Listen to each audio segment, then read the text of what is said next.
Hey guys, this is Justin at the Survivor Review, and I'm not trying to be negative. The last video I did was on the new James Bond villain, and how I'm not completely happy with the way they may be going with him.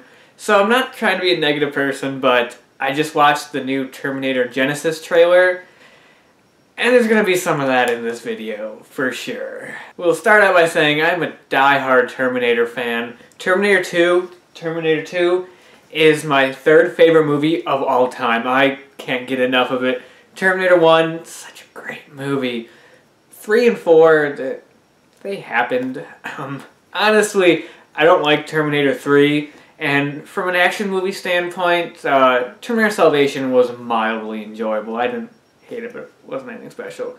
That being said, I've been skeptical about this movie for a while now, just because I've just been so unclear with what the plot is going to be and like where they're going with the series. Because I want to see the series move forward, and I thought Terminator Salvation, not really a good movie, but was a good step forward. And with all the stuff they've been saying about this movie, it doesn't really feel like they're really moving forward too much. But for those of you who don't know, the plot of this movie, for what I can piece together, is that it starts out, it's like the first Terminator. Kyle Reese gets sent back in time to protect Sarah Connor.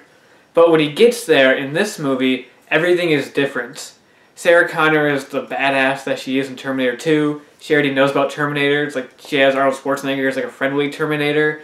And there's this evil T-1000 that's coming after them. So all of a sudden, everything is different. It's a totally new thing.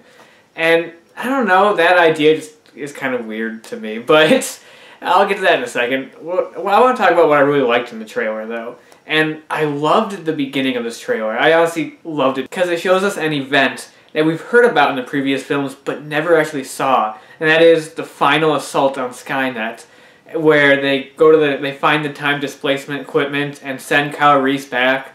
We actually see Kyle Reese getting sent back in time. You see the Terminator from the first movie getting sent back in time. And that's something I've always wanted to see in a Terminator movie. That's something that I was excited back when Terminator Salvation was going to be a trilogy. I was like, I'm waiting for the movie when they finally get to Skynet and Kyle Reese goes back in time. I'm waiting to see that.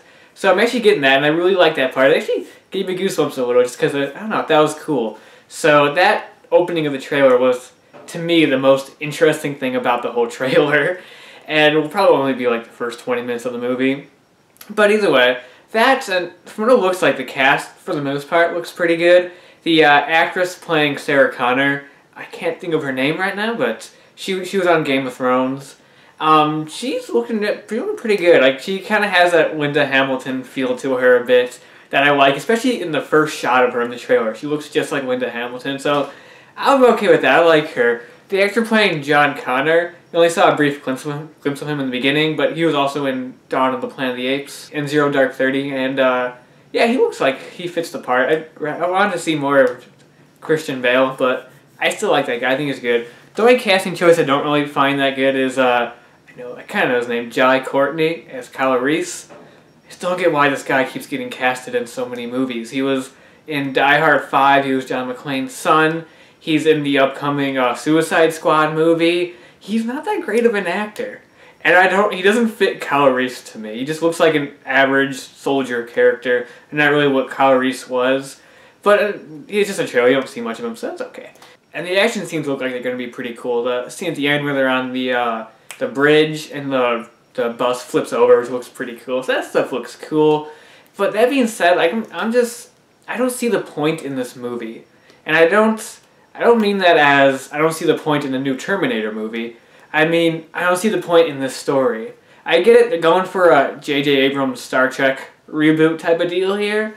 And I understand, but the story just feels kind of like, it's a mashup of the first two movies. And if I want to see the first two movies, I'll go watch the first two movies. I don't need to see, like, scenes recreated from the first one. And I don't know, I just felt like a lot of stuff was the same. You got the T-1000, who is not played by Robert Patrick, but is meant to look like Robert Patrick. So I guess it's the same type of Terminator. I don't know. And I just didn't really find that interesting. A lot of the stuff was like the same, like them saying we can stop Judgment Day. I'm like, you've been trying to do that every single movie. And I was happy when the end of Terminator 3, when they didn't stop Judgment Day, when they were like, oh, we're screwed. And then Terminator Salvation continued off from there. I'm like, yay, we're done trying to stop Judgment Day. now we're back to doing that. And again, I don't. They redo some of the lines from the movie, which I never felt was necessary in any of the sequels. Well, Terminator 2 aside, in 3 and 4, I always felt forced whenever a character said a line from the original movie, and it happens in this one. Sarah Connor says, "Come with me if you want to live." It's like, and that was groan-worthy. And at the end, when Arnold says, "I'll be back," doesn't have the same effect to it. So it did look cool to see the old Terminator fighting the young one. There's a scene in the trailer where the old Arnold Schwarzenegger Terminator is approaching the Terminator from the first movie who just got sent back in time. So you see the young Arnold. And that seems like that'll be a cool scene to see them fighting. So hopefully that'll be something cool. The thing about this movie is I'm just not really looking forward to it. I mean, for being a die-hard Terminator fan and having a new Terminator movie coming out with Arnold Schwarzenegger in it, I should be much more excited for this than I am now. And I'm really just not. I mean, I'm going to see it for sure, but I just don't care for where the plot was going, being a retread of the first one. But there's some stuff in it that I feel it could turn out to be good. I do hope to be proven wrong, because I love Terminator, and I want to see the series back and be awesome again. But from what it looks like from the trailer, it looks like a step up, but it doesn't look too much of a step up. But, you know, that's just a trailer, so we'll have to see when the movie comes out next July. There's still time. So that's my opinion on the Terminator Genisys trailer, and until next time, I will talk to you guys later.